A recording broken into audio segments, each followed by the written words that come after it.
instead of thinking, if I was that person, if I was them, or if I had that, or if I was in their position, I would be doing this, I would be doing that. Like, whether it's directed towards a friend or a family member, or even someone you don't know that you see has something physical or material, or even emotional, mental, spiritual, whatever, that you feel like you don't have, or you don't have, instead of judging them for what they are or aren't doing with that experience, life, thing, maybe a bit more positive to think, not my life and it's not my destiny.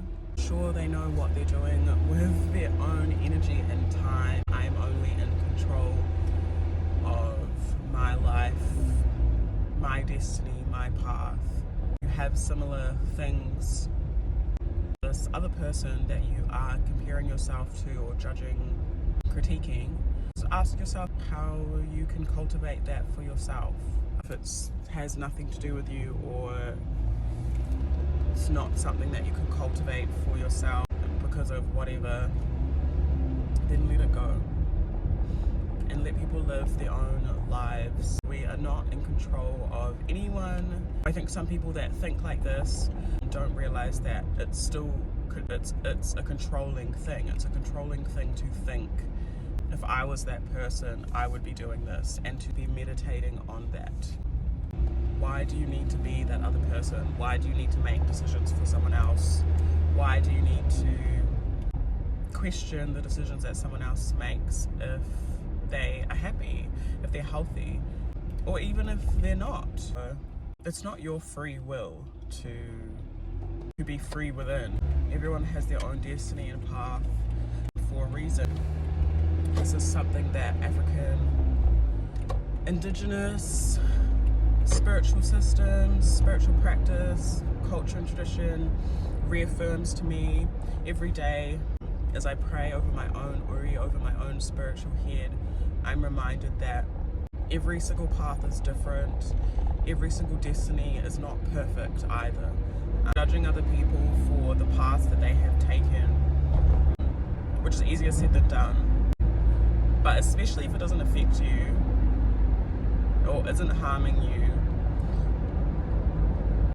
it's important for us to learn to let that go. And I see it as like resistance in our DNA that's like trying to, like, I don't know, grapple or something.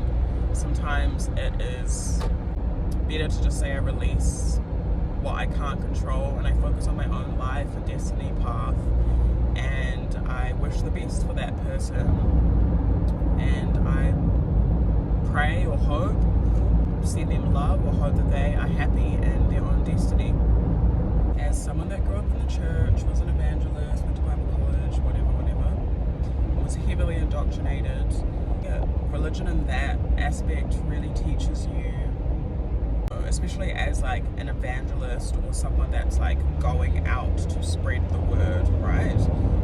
It's your responsibility to convert people.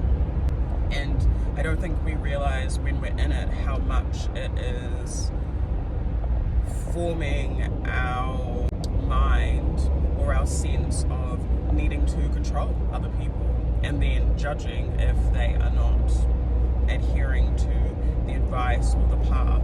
It's funny because I don't even think that's what actual Jesus was like. You know, I think he was very open-hearted and open-minded in terms of sharing, speaking his perspective and stuff like that, and teaching, and I think he was extremely loving. And I feel like Christians today don't know how to be like that, don't know how to love, even though they say that they don't know how to remove judgment from perception of other people, don't know how to do many things that they say that they are doing.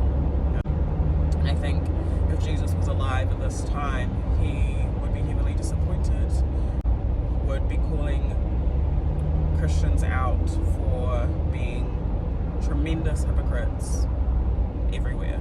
Anyone can be judgmental, anyone can be thinking that you should be doing what and doing find and have found on my path that quite religious Christians are some of the most judgmental people that I have ever met in my entire life. That's why I do not adhere to any religion. I also do not believe that Ifa is, even though people call it an ATR, an African traditional religion, it's a spiritual system and it's a spiritual science. As you continue to go down that path, you understand that it's not a Western concept of religion, at least. I don't think religion is the right word for African spiritual systems. I think that it definitely takes you being devoted, and that's why they call, when you follow certain systems, you become a devotee. But it's very different from religion to me. And I feel like religion really informed my need to be the sacrificial lamb, and also that people-pleasing tendency. So it's easy to slip into those toxic or unhealthy ways of being the people-pleaser or being like the narcissist, you know. So I think it's really important for us to be careful how we approach our judgments and perceptions of other people, thinking that we know better when it comes to their destiny. We don't have to have the world on our shoulders. We can just rest and allow other people to be themselves. If they naturally align with what we align with as well, then that's great. But religion and society in general can really make us feel like things have to be one way all the time, especially within these certain binaries that the colonial structures and systems teach us to, and like brainwash us to believe that's the only way to be. You might have certain values and stuff that you have for yourself that aren't wrong for yourself, but that doesn't mean that is right for someone else. And one thing I really love about Ifa is that everyone has their own taboos and instructions, you know. I could go get an reading, and the taboos that come through for me, I can't do that. But that doesn't mean that you can't. Like, it's a big no for me, or it's, if I do this, it's gonna have these actions and it's really not healthy for me. But it's not for you.